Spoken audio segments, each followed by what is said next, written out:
भक्ति ज्ञान वैराग्य के बारे में आया श्रीमद् भागवत में महात्म में। लेकिन भक्ति ज्ञान वैराग्य के साथ साथ एक बात और आई, नारद जी ने जिसे स्पष्ट कर दिया कि लोग बाग अपनी मुक्ति चाहते हैं। लोग बाग कहते हैं अरे ये भजन किस लिए कर रहे हो कि हम मुक्त हो जाएं, हम आवागमन से मुक्त हो जाएं। लेकिन आप लोगों को पता ही नहीं है कि भक्ति की एक दासी है, भगवान की दासी है भक्ति, भगवान की अर्धांगिनी है भक्ति। तो भक्ति ने कहा मैं कहां रहूं? लक्ष्मी जी तो चरणों में रहती हैं, भगवान से पूछ रही हैं, अर्धांगिनी है। जैसे धर्म पत्नी पूछती है मेरे लिए घर कहां है, ये सब तुमने इसे दे दिया, इसे दे दिया, मैं कहां रहूंगी। कई बार जब हम बच्चों का बंटवारा करते हैं तो उसमें भी अर्धांगिनी पुरुष से बोल बैठती है कि तुमने बच्चों को ये दे दिया, वो दे दिया, लेकिन मेरे लिए क्या है। उसी प्रकार से भगवान से भक्ति देवी कहने लगी भगवान मैं कहां रहूं। तो भगवान ने कहा आपको एक अच्छा महल दे रहा हूं। कौन सा महल है? अरे जो मेरे भक्तों का हृदय है आप वहां रहें। भक्ति से कहा जहां मेरे भक्तों का हृदय है, जहां जहां मेरे भक्त हैं आप उनके हृदय में रहो। अच्छा भगवान, और आपकी दो संतान हैं, दो संतान कौन है? ज्ञान और वैराग्य। महाराज कोई सेवा करने के लिए भी तो चाहिए, घर में काम करने वाली भी तो चाहिए ना है? भाई मेरे पति, जिसके पति देव अच्छी पोस्ट पर हो तो नौकर चाकर तो होते ही है दो चार। हम मेरे पति देव तो सर्वे सर्वा हैं, तो भगवान एक आध दासी भी दे दो।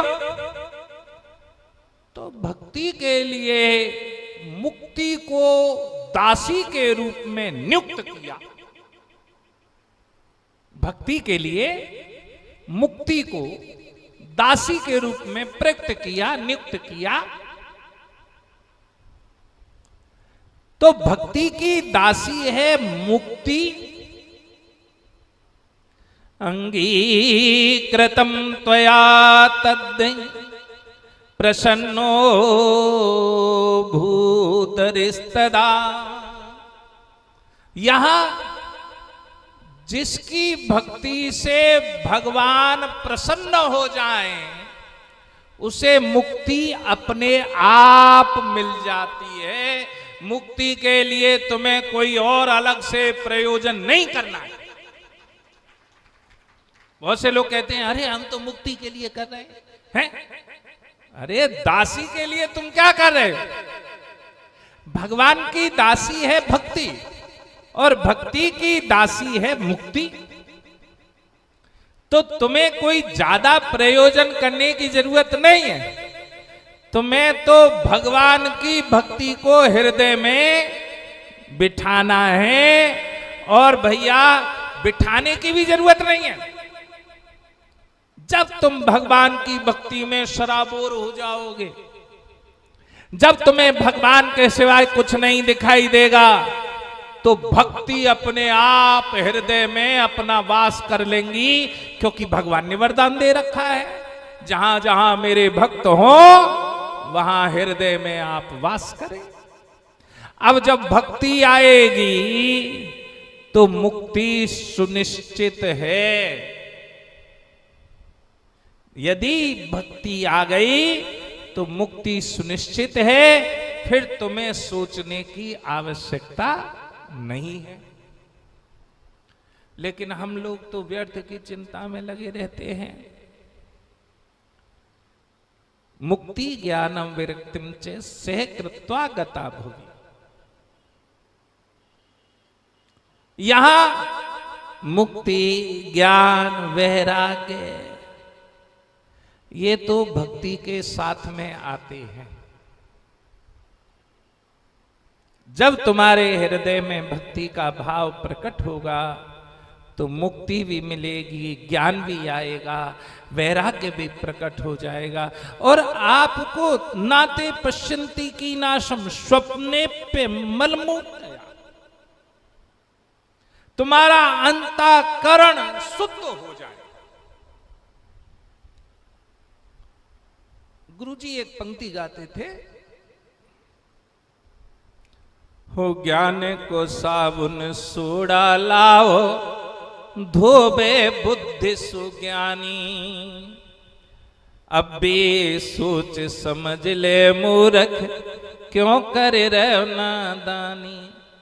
हो रंग ले रे, ओ हो रंग ले रे, चुंदरिया नादाने, उमरिया तेरी सतरंगी। हो धर ले रे, प्रभु जी को ध्याने, उमरिया तेरी सतरंगी।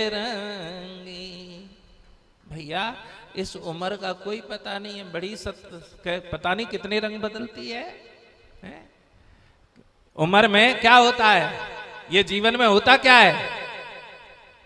पहले बालक थे, मुंह में दांत नहीं थे, फिर दूध के आए, फिर दूध वाले टूट गए, फिर भोजन वाले आ गए हैं, फिर बड़े हो गए, फिर हमारे चेहरे पर कांति प्रकट हो गई, एक तेज प्रकट हो गया, यौवन। और यौवन में हमें कोई अच्छा नहीं लगता, यौवन में दिखाई देता है मैं ही मैं हूं, मैं ऐसा कर सकता हूं, मैं वैसा कर सकता हूं। न माँ दिखाई दे, न बाप दिखाई दे, न भैया दिखाई दे, न परिवार दिखाई दे हैं? और फिर क्या हुआ, इसी उम्र में पता नहीं कब बाल पकने शुरू हुए, कब आंखों की रोशनी जानी शुरू हुई, कब चेहरे पे झुर्रियां प्रकट हुई, सब धीरे धीरे पता ही नहीं लगा कब ये समय आया। तो ये उम्र क्या है, ये जीवन क्या है, ये सतरंगा है। लेकिन केवल भगवान का भजन ही तेरे लिए श्रेष्ठ है। भजन करोगे तो कल्याण होगा और नहीं करोगे तो सब ऐसे ही व्यर्थ जाएगा। इन्हीं शब्दों के साथ मैं आज अपनी वाणी को विराम दे रहा हूं।